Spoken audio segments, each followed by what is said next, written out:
All right, ladies and gentlemen, welcome to your first ever video for Biology 12. This is all about biomolecules.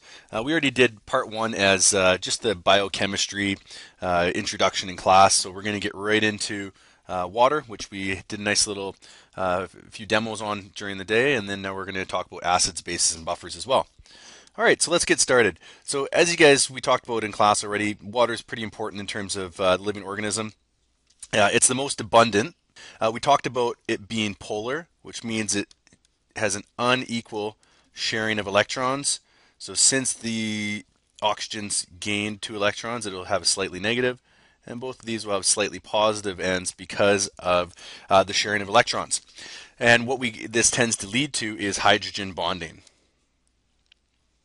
So hydrogen bonding is just the attraction of hydrogen of one molecule and the negative charged particle of another molecule some distance away.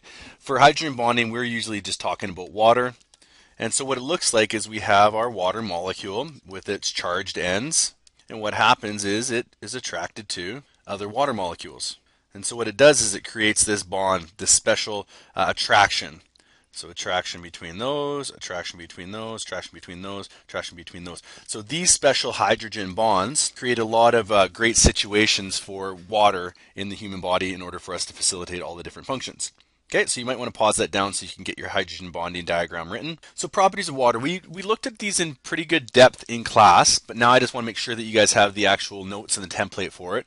So we talked about water being a good temperature buffer. We compared water with CHCl3, which was called chloroform. So these ones do not have the H bond, no hydrogen bond, and these ones do. So as a result, these water tend to have higher melting points and boiling points. And the advantage of that is these H bonds create stronger force between molecules. And here's something interesting. I have terrible handwriting. So that's too bad. So it's kind of a benefit of taking this class. You actually get to decipher new text as well. And then these ones have these weaker forces.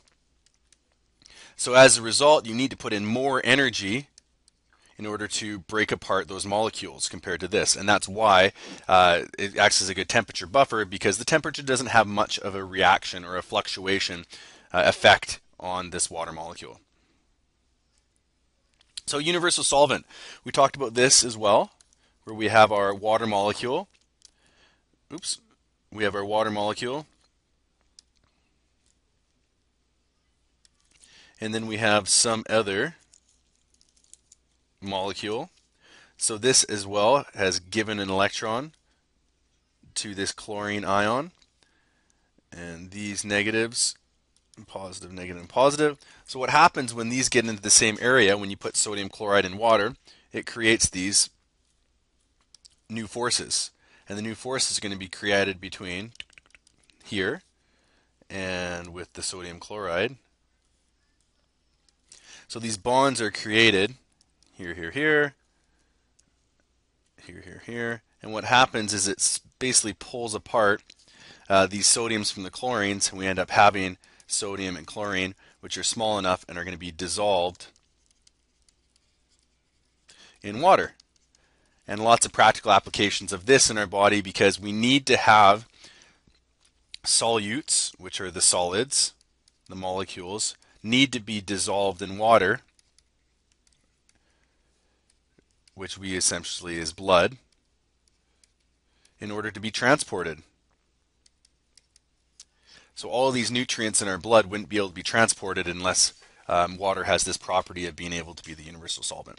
Okay, so you're going to want to write that to get that down. Excuse me, a little bit of a cold. So the last two here is that water is cohesive. So we talked about this, and that means that it sticks. So H2O sticks to other H2O. And adhesive is that water sticks to other substances. So this is again because of its hydrogen bonding. So these hydrogen bonds, just like we saw before, stick the molecules together. So why is that important? So for blood transport, in order to get this water or get this blood back up to our heart again from our lower extremities, our muscles are moving and pushing that blood up, but they have to be sticky together in order for that to happen. Otherwise, just single molecules would be pulling up and the other ones would be left behind. And then adhesive, so these vessels that the water molecules are going to be sticky to these outside vessels or surrounding vessels. Let's say surrounding. Okay, so this would be an example. Any blood vessel in trees, in order to circulate water and sugars. Okay, so you can pause that and get that down.